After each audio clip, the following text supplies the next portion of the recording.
Eh bien, bonjour à toutes et à tous. C'est un grand plaisir de vous retrouver pour ce 9e tuto que j'ai intitulé Les comptes bancaires. Alors aujourd'hui, j'ai choisi de vous proposer un exercice pour gérer des comptes bancaires. On va partager tout de suite mon tableau. Alors, le tableau que je vous propose, vous voyez donc relevé de banque marque de croix, rassurez-vous, les comptes sont tout à fait fictifs. Alors, il présente au début de mois, on voit ici que le solde de début de mois est de 2280,56 €. Effectivement, dans ce tableau, on retrouve les dates des opérations, une colonne pour les types d'opérations, une colonne pour le débit, une colonne pour le crédit et la dernière colonne qui est pour les calculs et que j'ai nommé les soldes. Donc actuellement 3 280 €. Alors, premier problème que je vais avoir, ça va être d'effectuer ces calculs. Alors vous vous souvenez que les exercices précédents, il me fallait faire une première opération sur cette ligne et ensuite avec la poignée la tirer pour incrémenter l'opération sur les lignes suivantes. Donc je vais tout de suite créer l'opération. Alors comment puis-je faire? C'est vrai que je n'ai pas envie d'effectuer des calculs pour chaque ligne. Ici, les débits, donc d'enlever du solde initial. Et ensuite, peut-être faire des opérations plus de crédit quand effectivement j'ai dans les colonnes des opérations de crédit qui apparaissent. Donc, je vais effectuer donc un calcul complet dès la première ligne. Alors, effectivement, je vais d'abord choisir mon solde, donc la cellule F5, pour lequel je vais déduire le débit. Donc, je vais sélectionner, alors, donc je fais F5, moins le débit 35,90. Alors, ici, tout réside où je me dis, tiens, du crédit, c'est une opération positive. Donc, je vais faire un plus. Alors, pour que je retrouve la facilité de tirer la poignée, je vais additionner, même si la cellule est à une valeur vide, c'est-à-dire 0, je vais la sélectionner. Donc, dans mon calcul, j'ai bien mes trois cellules de sélectionner pour cette opération. Je confirme avec la touche CTRL Entrée. Donc, je retrouve déjà le premier élément. Je n'ai plus qu'à tirer ma poignée ou, intérêt aussi, si je n'ai pas envie de tirer la poignée, je peux faire un double-clic sur cette poignée, ce qui va incrémenter de la même manière qu'en tirant la poignée les opérations jusqu'en bas. Ensuite, pour que mon solde,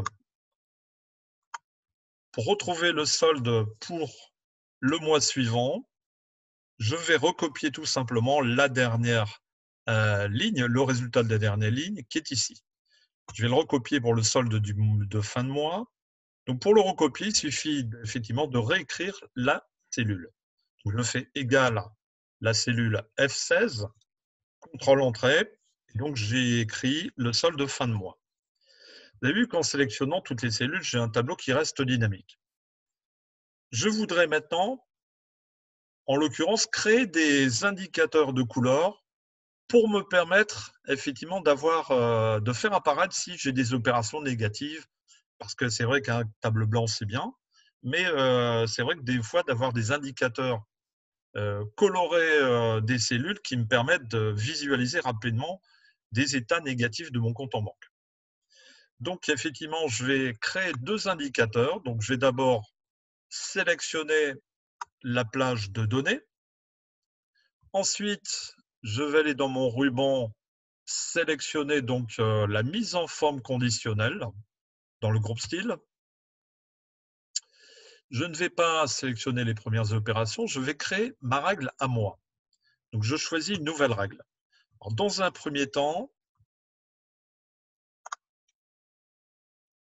Dans un premier temps, je vais choisir cette deuxième ligne. C'est la ligne appliquer une mise en forme uniquement aux cellules qui contiennent. Donc, je sélectionne cette ligne et pour créer cette règle, la valeur de la cellule, je m'aperçois ici, valeur de la cellule comprise entre, je vais mettre inférieur à, inférieur, et je vais rajouter ici donc inférieur ou égal, donc en même temps, je vais rajouter le signe égal. Donc, je vais faire un indicateur à moins de 300. Et dans un premier temps, je vais mettre un format pour ma couleur. Je choisis remplissage. Et je vais mettre un format orange dans un premier temps, c'est-à-dire que les sommes moins de 300 €, je serai averti par une cellule orange. Donc, je viens de créer cette première règle. OK. Et je reconfirme pour cette boîte de dialogue. Donc, pour l'instant, rien n'apparaît puisque de toute manière, tout est positif. Donc, tout va bien. En même temps que ma sélection est déjà encore, cette plage est déjà encore sélectionnée, je vais refaire une deuxième règle puisque je peux faire autant de règles que je souhaite. Donc, je retourne ici dans ma mise en forme conditionnelle. Nouvelle règle. Donc, la deuxième ligne, cellules qui contiennent. Comprise, je change cette règle, je vais faire inférieur à. Alors maintenant, je voudrais faire une règle inférieure à ou égale à 100 €. J'ai déjà un indicateur à moins de 300 en orange. Et maintenant, j'ai envie de mettre un indicateur en rouge si mon compte en banque est en dessous de 100 €. Donc, je vais mettre en rouge. Par contre, l'écriture noir sur rouge, on ne le verra pas trop. Donc, je vais changer aussi la police d'écriture et choisir une police d'écriture blanche, plutôt que le noir par rapport au rouge. Donc, je fais OK et je ferme la boîte de dialogue avec le bouton OK. Donc, je viens de créer deux règles. Alors, pour l'instant, comme je n'ai ni d'opération en dessous de 300 et ni en dessous de 200, rien n'apparaît. Mais effectivement, ces règles vont être dynamiques puisque je m'aperçois que là, j'ai un crédit de 2920 et je reçois un courrier que la banque s'est trompée en ma défaveur. Donc, les 2920, je ne les ai pas en crédit, mais je les ai en débit. Donc, 2920, ça change tout. Donc, je remets ici les 2920 en débit. Contrôle l'entrée. Là, effectivement, je m'aperçois que mes deux indicateurs, orange et rouge, m'aperçoivent que là, mon pauvre compte en banque a souffert. Et donc, je finis malheureusement pour cette opération le mois à moins 509 €. Vous voyez qu'en plus, il rajoute les moins automatiquement. Voilà, donc à vous de jouer. Donc, si vous avez des remarques ou des questions, n'hésitez pas à m'en communiquer par effectivement le Facebook ou éventuellement sur la chaîne YouTube. Pour aujourd'hui, je vous souhaite une bonne soirée. À demain et surtout, portez-vous bien et prenez bien soin de vos proches. À bientôt. Au revoir.